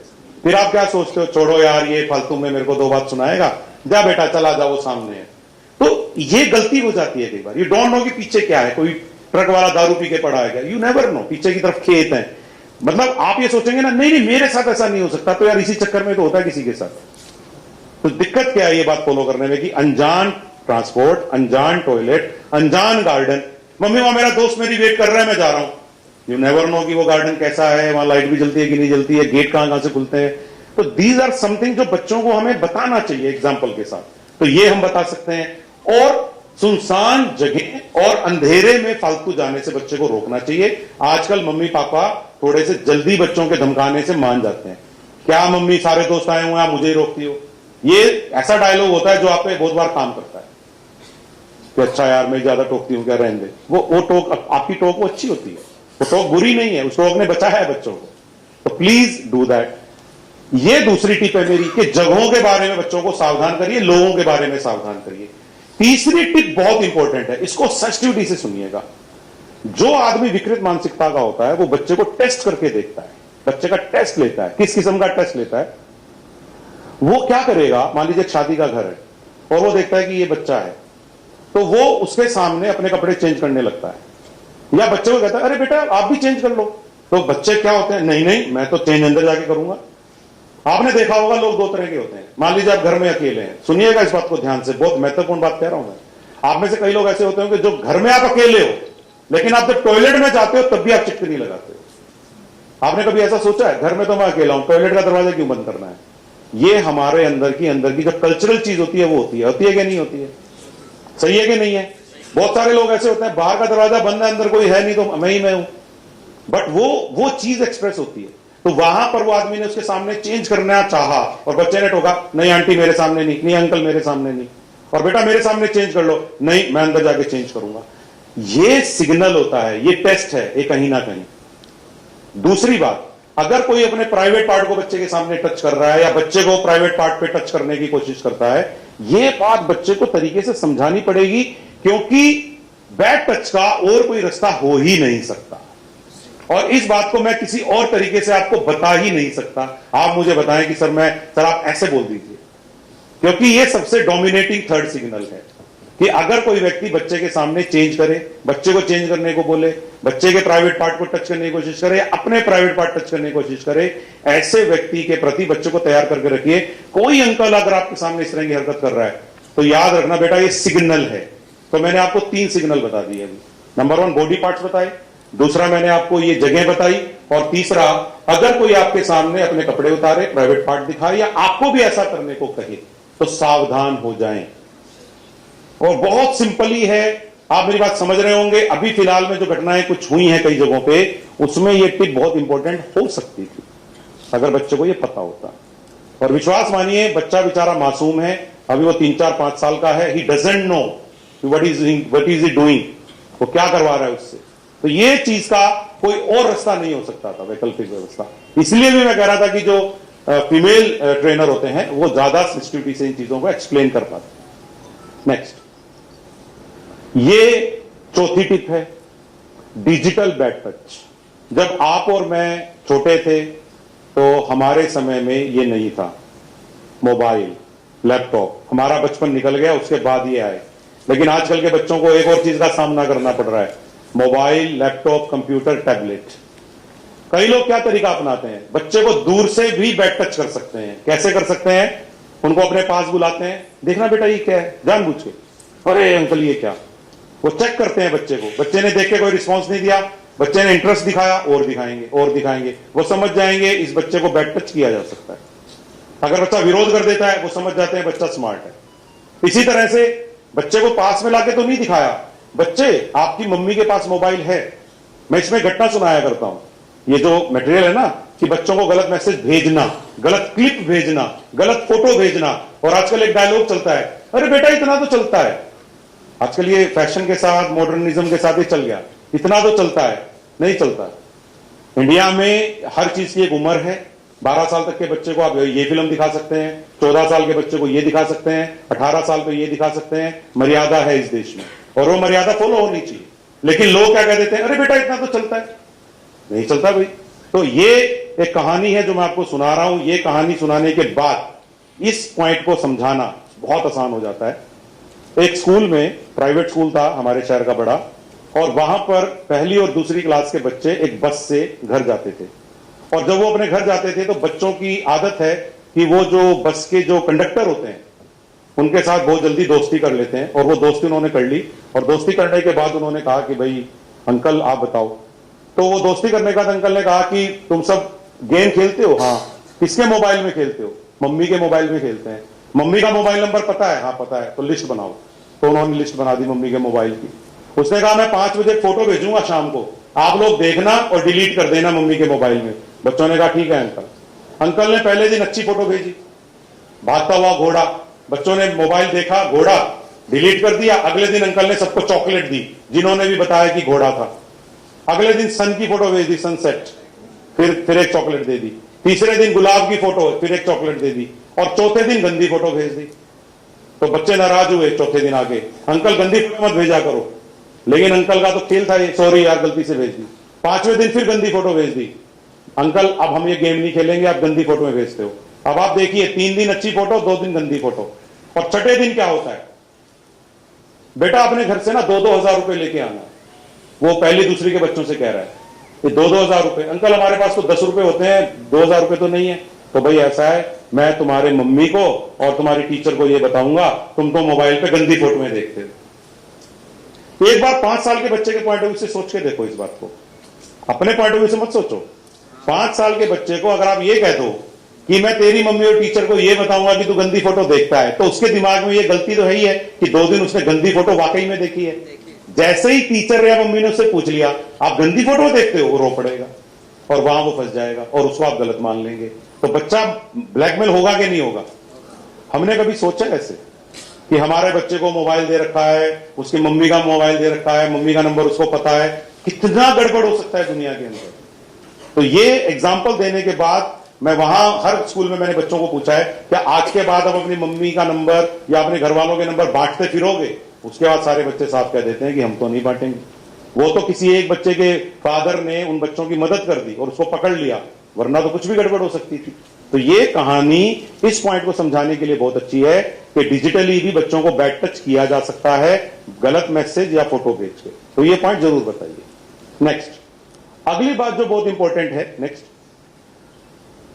आजकल हम सबके घरों पे कुरियर और पैकेट्स वगैरह बहुत आते हैं, कुछ छोटे छोटे कस्बों में भी सामान आने लग गया, खाने पीने का सामान आने लग गया। तो बच्चों को ये बताइए कि ये सामान गेट से ही लेना चाहिए, उसको अंदर नहीं घुसाना है। आई थिंक ये बात बहुत इंपॉर्टेंट है, हम लोग समझ नहीं रहे हैं। कई ये लोग अच्छे हो सकते हैं, कई बार इनकी शेप में गंदे लोग भी आ सकते हैं। ये बात हम लोग तब समझेंगे जब कोई बड़ी घटना हो जाएगी। बच्चे इनको खेल खेल में ये भी बता देते हैं, यहां सीसीटीवी लगा हुआ है, हमारे घर में डॉग कैसा है, अच्छा है कि बुरा है, और ये लोग इसका मिसयूज कर सकते हैं किसी दूसरे व्यक्ति को, उनकी अपने किसी गलत दोस्त को बता के। तो आपको पता लगा कि सीसीटीवी रखा रह गया और कुत्ते ने भी काम नहीं किया क्योंकि बच्चे ने सारी इंफॉर्मेशन लीक कर दी थी। तो इसीलिए बच्चों को ऐसे लोगों के साथ दोस्ताना होने से बचाइए, क्योंकि पैकेट देने वाले लोग हर एरिया में लिमिटेड होते हैं, तो कई बार वो रिपीट होते हैं। तो बच्चा उनको 3 बार 4 बार देखता है तो उनसे दोस्ताना हो जाता है। अरे अंकल आप आज भी आ गए, हाँ, तो वो इस तरह का मत होने दीजिए, मैंने इसमें यही कहा है। और बच्चों को ये समझाइए कि गेट से ही ले। बच्चे कई बार आलस के मारे अंदर ले लेते हैं, अंकल अंदर आके दे दोगे, मैं गेम खेल रहा हूं, मैं टीवी देख रहा हूं। मैं ये सही कह रहा हूं, प्रैक्टिकली बातें सारी, तो आपका ध्यान नहीं है इन चीजों की तरफ। तो ये बातें बताना बहुत जरूरी है। हम ये सोचते हैं गुड टच बैड टच का मतलब केवल इतना है कि गुड टच बैड टच, ये पूरा एक इसका पूरा एक 360 डिग्री बताना पड़ेगा, तब ये बात बनती है। ठीक है, मैंने नीचे वाली फोटो क्यों दी? अब गांव का बच्चा हो सकता है ऊपर वाली फोटो वो नहीं समझे कि हमारे यहां तो कोई स्कूटर पे पैकेट नहीं आते, लेकिन नीचे वाली फोटो तो वो समझ जाएगा ना कि कोई अनजान व्यक्ति मेरे गेट पे आ सकता है। That is the point. Next, अगला पॉइंट जो है वो आप सब लोगों को बहुत इंपॉर्टेंट मैं बताना चाहता हूं अगले पॉइंट में, वो ये है कि अगर बच्चे के बिहेवियर में चेंज आ रहा है, बच्चे के बिहेवियर में चेंज को नोट करिए। ये टीचर और मम्मी पापा के अलावा कोई चौथा व्यक्ति नहीं कर सकता, मैं दावे से कहता हूं। अगर कोई बच्चा पहले खुश रहता था, अच्छे से रहता था, और अब वो थोड़ा हैरान रहने लग गया है, अकेला रहने लग गया है, शर्मिंदा महसूस करता है, गुस्से में रहता है, तो मान के चलिए देयर इज सम प्रॉब्लम। और मेरी आपसे रिक्वेस्ट है, आपने नोट किया होगा कि कई बच्चे अचानक से डल हो जाते हैं, वो अच्छे होते हैं क्लास में, फिर आप जब पूछती हो प्यार से तो वो लड़की कोई ना कोई कांड बताती है, या तो उसकी मदर बीमार निकलती है, या उसके फादर कई दिनों से घर नहीं आए होते हैं, या कुछ ऐसा होता है। तो पूछने से वो तीसरा कांड जैसे ही पता चले उसकी मदद कर दीजिए, तो उसको फायदा हो जाएगा। अगर हम बिहेवियरल चेंज नोट नहीं कर पाए तो ना तो मैं समझता हूं हम अच्छे पेरेंट्स हैं और ना ही हम अच्छे टीचर हैं। मेरी क्लास के 30 बच्चों में से 2 बच्चों के व्यवहार में चेंज है, मुझे 2-3 दिन में पता लग जाएगा। कोई बच्ची लंबे समय तक अब्सेंट है, आप पूछते हो ना बेटा कहां थे, ये वही है। वो कंसर्न रखना पड़ेगा, वो केयर रखनी पड़ेगी। अच्छे या बुरे स्पर्श को पहचानने का बेस्ट तरीका है बिहेवियरल चेंज को नोटिस करें, और ये अच्छे माँ बाप भी नोटिस कर लेते हैं और अच्छे टीचर भी नोट कर लेते हैं कि तेरा मूड आज खराब क्यों है, तेरे नंबर अब की बार कम क्यों आए हैं, पहले तो तुम गेम्स में पार्टिसिपेट करते थे ना। ये चीज मैं कहने की कोशिश कर रहा हूं, ये बहुत अच्छा इंडिकेटर है। ये बच्चे को बताने की जगह ज्यादा ये आपके ऊपर एप्लीकेबल है, इसीलिए इसको मैंने डाला है स्लाइड में, और मैं डालता हूं शुरू से, क्योंकि मुझे पता है कि जब 100 बच्चे 200 बच्चे इस प्रोग्राम को देख रहे हैं तो स्कूल के 20 टीचर भी बैठे हुए हैं, तो ये मेरी बात उन तक कम्युनिकेट हो जाती है। और शिक्षा विभाग में ये बात कम्युनिकेट करना बहुत जरूरी है कि हमें व्यवहारात्मक परिवर्तन को नोट करना चाहिए। आपने भी अपने बच्चे के बिहेवियर चेंज को नोट करके समय पे कदम उठाया है, और जो परिवार समय पे ये कदम नहीं उठा पाते हैं उन परिवारों में क्या क्या होता है वो आप मुझसे ज्यादा जानते हैं। तो this is very important. Next, अब मैं आपको बताना चाहूंगा मेरे, अब एक बार ये वाला, एक मिनट मैं सेकंड वाला बता दूं। अब फ्लेक्सी नंबर 2 दिखा दीजिए। अभी आपने सोचा होगा सर ये जो सारे सिग्नल आपने इतने अच्छे अच्छे बताए हैं हम कैसे बताएंगे, आपने तो बहुत अच्छे तरीके से बताया है। तो मैं चाहूंगा कि मेरी टीम आ जाए फ्लेक्सी नंबर 2 लेके, उधर की टीम भी, ऊपर की टीम भी फ्लेक्सी 2 दिखा दे। अब आप देखिए जो 4 अंक बताने थे, कौन से 4 बॉडी पार्ट्स हैं, क्या आप देख सकते हैं कॉर्नर में 4 बॉडी पार्ट दिखाई दे रहे हैं आपको, है ना, ये 4 बॉडी पार्ट यहां दिखाई दे रहे हैं। उसके बाद अजनबी वाली बात, अनजान ट्रांसपोर्ट गार्डन वाली बात, अनजान स्थान और अंधेरे की बात, ठीक है कि नहीं, वहां पर प्राइवेट पार्ट्स और कपड़े वाली बात, और डिजिटल बैड टच वाली बात। बोलिए सारा काम हो रहा है कि नहीं हो रहा? ऊपर वाले बताएं, जो चीज मैं यहां दिखा रहा हूं एग्जैक्टली उसका आप देख सकते हैं कॉपी यहां पे, आप सबको भी दिखाई देगा? Okay, thank you. तो इस तरह से हमारा सेकंड पोर्शन है। पहला पोर्शन था अच्छा स्पर्श क्या है, और दूसरा पोर्शन क्या था, बुरे स्पर्श की पहचान कैसे करें।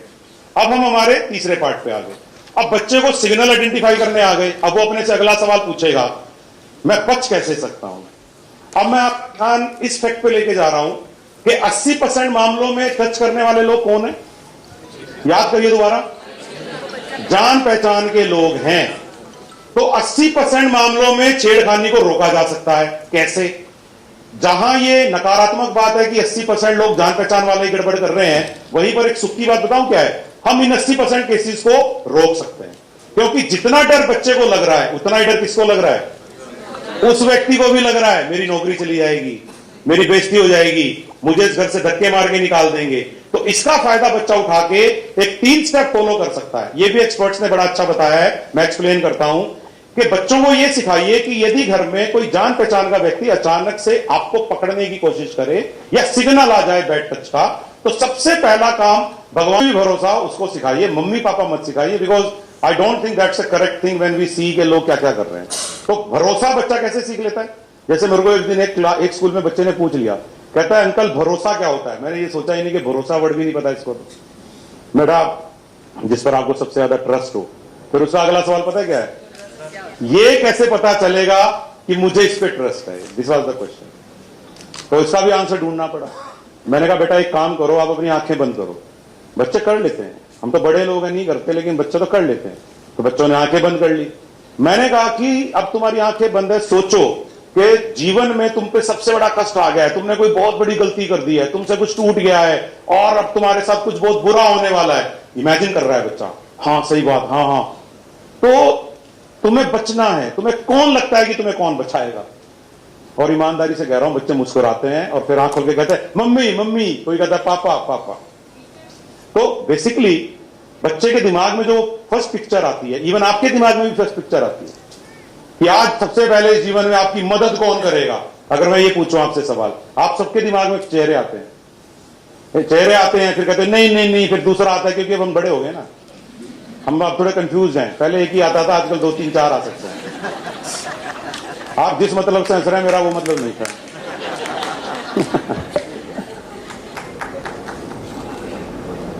तो आई थिंक मैं इससे बढ़िया नहीं समझा सकता विश्वसनीय का मतलब, मैंने समझा दिया। तो अब जो है नेक्स्ट, अब हम बच्चों को जब ये दिखाते हैं ना, बच्चे समझ जाते हैं। और मैंने देखा बच्चों ने ना ऐसे बोलना शुरू कर दिया, no go tell, no go tell. वो एक नया जन्म हुआ, इस टेक्निक का छोटा नाम रख दिया बच्चों ने, नो गो टेल। नो कि जोर से नो चिल्लाना है, गो वहां से भाग जाना है, टेल जाके किसी को बताना है। तो चीजें अपने आप ही मर्ज होनी शुरू होती हैं। और विश्वास मानिए, मैं फिर कहता हूं, अगर कोई हार्डकोर क्रिमिनल के हाथ बच्चा पड़ गया है, मैं तब ये टेक्निक नहीं कह सकता, तो तब अपनी किस्मत खराब है, बच्चे की किस्मत खराब है, फिर तो पुलिस कानून अपना काम करेंगे। बट मैक्सिमम केसेस में this can be the best technique, अगर बच्चा स्मार्ट है और थोड़ा सा ट्रेन कर दिया जाए। लेकिन ईमानदारी से बताइए, क्या हमने कभी ऐसी कोशिशें करी हैं? क्या हम में से किस ने अपने बच्चों को 10 साल के होने तक ये बताया था? तो फिर ये तो वही है, जब तक आप कलर टीवी नहीं देखोगे तब तक तो ब्लैक एंड व्हाइट ही अच्छा लगेगा आपको। आपको कलर देखने पड़ेंगे ना कलर टीवी का एंजॉयमेंट करने के लिए। तो ये तो वही है। तो first do it and then see its benefits. तो नो गो टेल। अब मैं मेरी टीम से चाहूंगा कि स्लाइड नंबर 3 दिखा दे, जो कि अब आपके लिए सबसे आसान स्लाइड है, क्योंकि इस स्लाइड के साथ मैंने कुछ और क्लब नहीं किया। मैंने इसमें तो सिंपली यही स्लाइड डाली है कि जब आप ये बता दोगे what is good touch, what is bad touch, तो तीसरी स्लाइड क्या हो जाएगी? बचने की टेक्निक। और बच्चे की टेक्निक क्या हो जाएगी? नो गो टच। आप तो मुझे ये समझा दीजिए कि अभी तक आपके क्या क्या समझ में नहीं आया जितना मैंने बताया। सब आ गया? तो डाइट में नौकरी कर सकता हूं फिर तो मैं। अच्छा प्रिंसिपल हूं मैं डाइट का। तो ये मेरा मकसद था, और आपने इसको जिस इमोशन से समझा वो वाइब्स में महसूस कर सकता हूं कि आप इसको सिंपली अब एक उस तरह से नहीं समझ रहे हैं, क्योंकि उसके बिना मुझे मजा नहीं आता। फिर मैं भी इसको वैसे ही बता देता जैसे आप सुनते। अब चूंकि आप लोग इसको दिल से सुन रहे हैं तो मैं भी कोशिश दिल से कर रहा हूं। तो ऊपर वालों ने भी देख लिया, नो गो टेल। अब आप मुझे ये बताइए, प्रोजेक्टर कंप्यूटर जैसी किसी चीज की आवश्यकता नजर आ रही है? चलिए बहुत अच्छी बात है। अब हम हमारे आखिरी पोर्शन पर आ चुके हैं, लास्ट पोर्शन पे आ चुके हैं। 2-3 टिप्स याद रखिए कि बच्चों को अगर ये 2-3 बातें और बता दी जाएं तो बच्चे बहुत सेफ हो जाएंगे। वो बातें मैं फटाफट आपको बता देता हूं। नंबर 1, बच्चों को ये बताइए, इंडिया में ज्यादातर बच्चे गलती क्या करते हैं? एक बार पिछली स्लाइड फिर से दिखाऊंगा, पिछली स्लाइड। बच्चे इंडिया में ये गलती करते हैं, बच्चे नो और गो करते हैं। एक रिसर्च ये कहती है कि इंडिया के बच्चे ये करते हैं, ये नहीं करते। आप कारण बता सकते हो? सुनते ही नहीं है माँ बाप।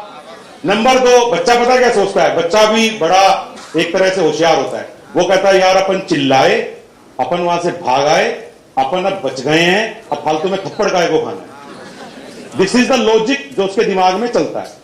लेकिन फिर उसको पता है क्या बताना है, ये सेंटेंस बोलना, जो सेंटेंस मैं बोल रहा हूं वो सेंटेंस बोलना आप लोग।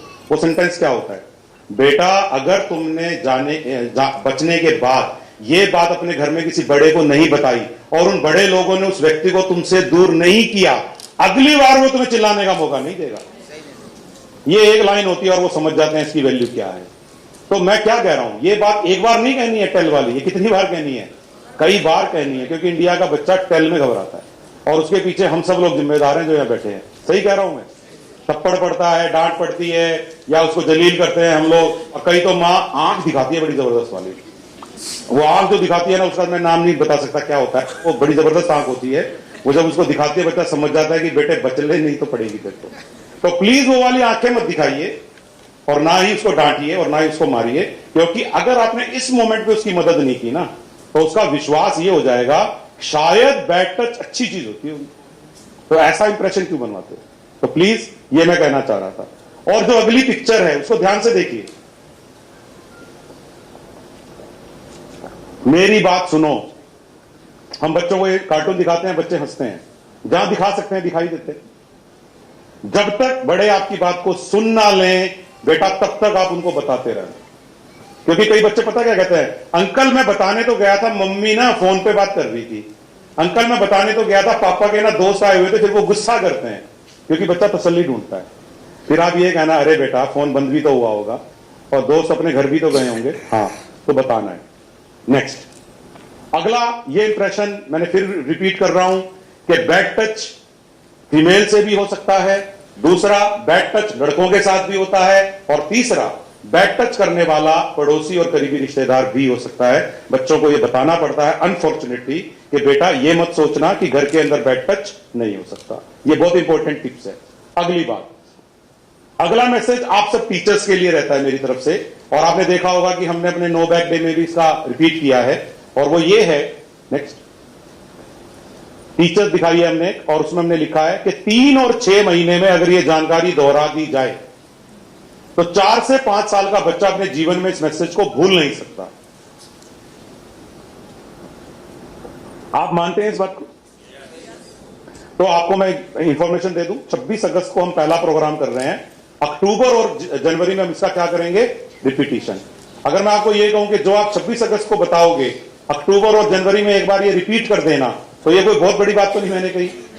जितना आपने अगस्त में बताया है ना, मैं दावा करता हूं 50% तो बच्चे यूं का यूं आपको बता देंगे खड़े होकर, बल्कि ज्यादा भी बता देंगे।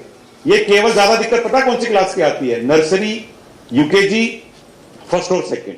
थर्ड फोर्थ फिफ्थ वाले बच्चे ज्यादा पकड़ लेंगे, छठी सातवीं आठवीं तो अच्छा, वो तो एक बार में भी पकड़ लेंगे, दूसरी बार में तो बिल्कुल मजबूत हो जाएंगे। लेकिन फिर भी मेरी रिक्वेस्ट है कि कम से कम अपने को 2 रिपीटिशन देने चाहिए, और रिपीटिशन में ज्यादा गैप मत करना, ये भी मेरी रिक्वेस्ट है। नेक्स्ट, अब ये हमारी आखिरी टिप कि बच्चों को ये नंबर याद कराना हम सबकी जिम्मेदारी है कि अगर तुम्हारे घर में तुम्हारी कोई मदद ना करे, तुम्हारे आसपास में तुम्हारी कोई मदद ना करे, और फिर भी तुम्हें लगातार हैरेसमेंट किया जा रहा है, ये बहुत एक्सट्रीम केस है। मम्मी पापा टीचर दुनिया में कोई भी रिश्तेदार मदद ही नहीं कर रहा है बच्चे की, तो ये जिम्मेदारी हमारी बनती है कि जब बच्चे का विश्वास सब जगह से उठा है तो उसका विश्वास सरकार की इस गाइडलाइन, इस हेल्पलाइन पे आना चाहिए, which is called child line. It is 24/7 1098। इसको बताने का तरीका भी बच्चों का ही बताया हुआ है, 1098। हम तो बच्चों को गलती से पता है क्या समझाने लगते हैं, बेटा याद करो 1098, और फिर याद आता है कि फर्स्ट क्लास के बच्चे को 1000 कहां पता है, 1098 ये तो पता है उसको, उल्टी गिनती है। तो ये कुछ बातें आप याद रखिए, और कृपया करके जब भी सेल्फ लाइन के बारे में आप उनको बताएं, एक लाइन आप जरूर बोल दीजिए मेरी तरफ से, और वो लाइन है कि इस हेल्पलाइन पे शरारती फोन नहीं करने हैं, क्योंकि बच्चे उस दिन ये गांठ बांध लेते हैं कि घर जाते ही फोन लूंगा, सबसे पहले ट्राई करूंगा। तो ये बात मुझे बोलनी पड़ती है, और बल्कि मैंने लिखी हुई है, शरारत करने के लिए बिना कारण ये नंबर ना मिलाएं, वरना उस दिन वो कहते हैं कि पता नहीं आज कहां सेशन हुआ है भाई, और अपन तो उस दिन कितने बच्चों के साथ सेशन करेंगे तो शाम तक तो वो पगला जाएंगे सारे के सारे। दिल्ली में जब ये नंबर जाएंगे इतनी बार, वो कहेंगे यार आज कहीं लगता है अपना नंबर का प्रचार हुआ है, तो उनको क्या पता कि 66,000 जगह हुआ है। तो ये बात मैं कहना चाहूंगा। तो आप एक बार जरा अब हमारी फ्लेक्सी सीट नंबर 4 देख लीजिए। फ्लेक्सी सीट नंबर 4 दिखा दीजिए। उसमें आपको ये चारों टिप नजर आ जाएंगी। नंबर 1 वो वाली टिप कि हमें तब तक बताना है जब तक हमारे बड़े हमारी बात को सुनना लें। अजनबी वाली बात, ये वाली बात, और देख लीजिए 1098, ओके, और रिपीटिशन वाली बात वो आपके लिए है। ये आपको ये भूलने नहीं देगी, क्योंकि ये आपके बरामदे में लगेगा ना स्कूल के, तो इसको देख के आपका रिमाइंडर सेट हो जाएगा, अच्छा ये तो हमारा था, तो ऐसे कर लीजिए।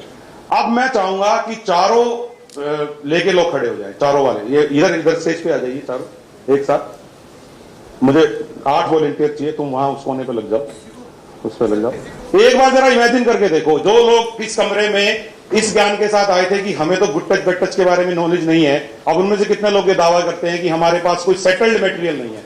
मेरा वर्ड है सेटल्ड मटेरियल, विषय वस्तु सामग्री सही प्रकार से है या नहीं है। इधर आ जाओ, इधर इस कोने पे आ जाओ, इधर इस कोने पे आ जाओ। This is 1, this is 2 and this is 3। बस वही देख लेंगे सब लोग आए थे। बोलिए, बोलो यार। आप बुरा मत मानना, वैसे ट्रेनिंग की टेक्निक इसी प्रकार की होनी चाहिए, हर प्रकार से ट्रेनिंग ऐसे ही दी जानी चाहिए कि लोगों को याद हो जाए। तो ये आप देख सकते हैं गुड टच क्या होता है, इससे शुरुआत करेंगे। बैड टच के 4 सिग्नल देंगे, बचने की टेक्निक बताएंगे धीरे धीरे, और फिर उनको कुछ टिप्स दे देंगे, लास्ट में नंबर बता देंगे। अगर आपने 45 मिनट में ये काम कर लिया, विश्वास मानिए 50-60% बच्चे तो राजस्थान के उसी दिन सेफ हो जाएंगे। Thank you very much.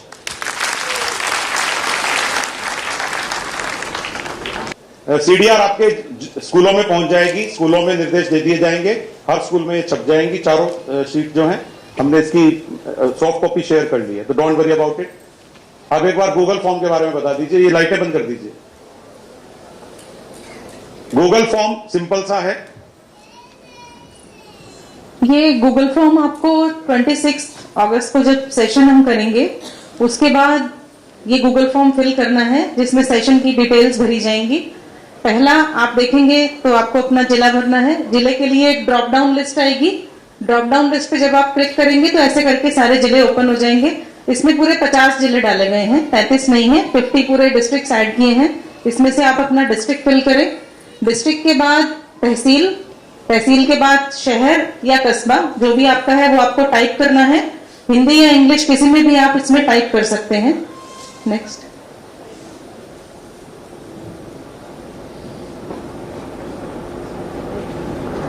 उसके बाद स्कूल का नाम, स्कूल का नाम आपको इसमें डालना है जिस स्कूल में सेशन लिया गया है, और उसके बाद डालना है वहां पे छात्र कितने थे। अगर केवल लड़कों का स्कूल था तो केवल यही नंबर आएगा। बॉयज गर्ल्स अगर दोनों थे तो पहला वाला है छात्रों की संख्या और दूसरा है छात्राओं की संख्या, सत्रों की संख्या। फर्स्ट है सत्र आपने कितने लिए। जैसे सर ने कहा था कि अगर बच्चे ज्यादा हैं तो आप सेशन 1 से ज्यादा भी ले सकते हैं। तो स्कूल के नाम के बाद आपको डालना है आपने कितने सेशन वहां पे लिए हैं, और सेशन के बाद कितने छात्रों ने सेशन अटेंड किया, और नेक्स्ट नंबर पे कितनी छात्राओं ने सेशन अटेंड किया। और उसके बाद है सेशन में कितने शिक्षक उपस्थित थे। एक टीचर होंगे जो एज ए स्पीकर सेशन लेंगे, और बाकी जो स्कूल के टीचर्स हैं वो भी इस सेशन को अटेंड कर रहे होंगे, तो उनकी यहाँ पे संख्या डालनी है। बस जहां जहां पे ये संख्याएं डालनी है, चाहे सत्र हो, छात्र छात्राएं हो या टीचर्स हो, ये ध्यान रखें कि संख्याएं आपको अंकों में ही उसमें भरनी है, शब्दों में नहीं भरनी है। अगर 100 बच्चों ने सेशन अटेंड किया है तो आपको 100 टाइप करना है। हिंदी में अ की मात्रा वाला 100 नहीं लिखना है, क्योंकि जब हम यहाँ पे डेटा कंपाइल करेंगे तो अंकों में अगर लिखा हुआ होता है तो हमारे लिए वो आसान हो जाता है उसको कंपाइल करना। उसके बाद आएगा प्रशिक्षक का नाम, जिन्होंने सेशन लिया है उनका नाम वहां पे आपको टाइप करना है। और सबसे लास्ट में है सेशन के दौरान ली गई तस्वीर। सेशन जब आप ले रहे होंगे उसकी एक फोटो जो आपको सबसे अच्छी लग रही हो, जिसमें कि बच्चे भी दिख रहे हो और अगर प्रशिक्षक भी दिख रहे हो तो अच्छी बात है, वो फोटो आप यहाँ पे अपलोड कर दीजिए। फोटो किस टाइप की होनी चाहिए, ये कोई इसमें लिमिटेशन हमने कंडीशन हमने नहीं रखी है कि ये पीडीएफ ही होनी चाहिए या जेपीजी होनी चाहिए। किसी भी फॉर्मेट में आपके फोन में फोटो है तो वो आप इसमें 10 MB तक अपलोड कर सकते हैं। अगर आपको सिस्टम ये दिखा रहा है कि फोटो अपलोड नहीं हो पा रही, तो आप व्हाट्सएप से उसको शेयर कर लीजिए, तो वो अपने आप कंप्रेस हो जाती है। उसके बाद आप इसे शेयर कर सकते हैं। और ये सारी सूचनाएं भरने के बाद वहां जो बैंगनी कलर का बटन दिख रहा है उसे दबा करके इसे सबमिट कर देना है। सबमिट करने के बाद आपको ऐसी स्क्रीन दिखेगी नीचे जो आ रही है, इसका मतलब है कि आपका फॉर्म सबमिट हो गया है।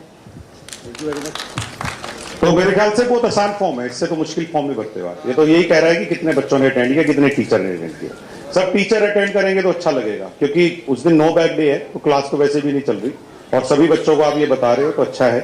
तो सभी टीचर इसको देख लेंगे तो ज्यादा लोग ट्रेंड हो जाएंगे। नेक्स्ट, एक ट्रेनिंग के बारे में भी कुछ टिप देना चाह रहे थे। कोई जो ट्रेनिंग आप आयोजित करेंगे, आई थिंक उसकी भी एक स्लाइड बनाई थी आप लोगों ने। जिला स्तर पर आप लोग 16 अगस्त से 22 अगस्त के बीच में अपनी इच्छा से कुछ स्थान का और इसका चयन कर लीजिए। यहां से हमारी जो टीम है समशा की, वो आपसे फॉलो कर लेगी। और जिले में अगर 2000 से ज्यादा विद्यालय हैं तो आप ज्यादा प्रशिक्षण स्थल का चयन कर लीजिएगा और विद्यालयों की संख्या के अनुसार आप सत्र लगा लीजिएगा और चयनित शिक्षकों को प्रशिक्षण दे दीजिएगा, क्योंकि वो लिस्ट तैयार हो रही है धीरे धीरे। और प्रशिक्षण सामग्री उसके बाद आप प्रदान कर देंगे, क्योंकि ये सब जिलों में जिम्मेदारी एडीपीसी को दे दी गई है। और प्रशिक्षण का मीडिया कवरेज आप चाहें तो करा सकते हैं, ताकि ज्यादा से ज्यादा लोगों को मिल जाए। तो अब आप 1200 लोग जो आज दिन भर में ट्रेंड होंगे, आप लोगों को इस प्रकार से अपने द्वारा ली गई जानकारी आगे टीचर्स तक पहुंचानी है। मोटिवेट करने के लिए हैंडआउट, मेरे ख्याल से हैंडआउट का वितरण शुरू कर सकते हैं हम लोग। हैंडआउट का वितरण निकलते हुए देंगे। अब आप जब यहां से जाएंगे तो आपको 4 चीजें मिलेंगी। मैं गलत तो नहीं कर रहा? आपको 4 चीजें मिलेंगी, 4 चीजें ध्यान रखिएगा यहां से जाते समय। नंबर 1, आपको एक तो जो ये पूरी प्रेजेंटेशन मैंने दिखाई जो बच्चों को पहुंचानी है, उसका हैंडआउट मिलेगा पूरा कंप्लीट। नंबर 2, जो मैंने मोटिवेशन वाला शुरू में दिखाया था, उसका एक हैंडआउट मिलेगा नंबर 2। नंबर 3, ये चारों जो चार्ट आपको दिखाए गए उसका एक छोटा ब्रोशर मिलेगा, ताकि आपको याद रहे कि चार्ट कैसे थे। और नंबर 4, आप लोगों को एक नाश्ते का डब्बा मिलेगा। तो वो चारों चीजें जो आप लोग ले लीजिए। तो ये मैं कहना चाह रहा था। और लास्ट में, मुझे पता है कि कुछ लोग उठने के लिए बहुत बेताब हैं, लेकिन अगर आप रिवीजन नहीं करेंगे तो फिर वो लास्ट में जो 90% से 95 पे जाना था वो नहीं जा पाएंगे। तो मैं चाहूंगा कि संदेश मूवी जल्दी से लगा दें, और संदेश मूवी लगा दीजिए। और मेरी रिक्वेस्ट है कि ये फिल्म देखने के बाद ही आप ये समझ पाएंगे। और आप में से कई लोगों का ये कमेंट भी हो सकता है, लगाने पड़ेगा। हाँ, कोई ये फिल्म देखने के बाद आप में से कई लोग, खप्ती राम आपके कान में ये भी कह सकता है कि ये 1.5 घंटे 2 घंटे से क्यों बता रहे थे, फिल्म ही दिखा देते। तो फिर खप्ती राम को ये कहना कि खप्ती राम अपने फिल्म इसलिए समझ में आ रही है क्योंकि आपने पहले वो सेशन अटेंड किया है। ठीक है, थैंक यू।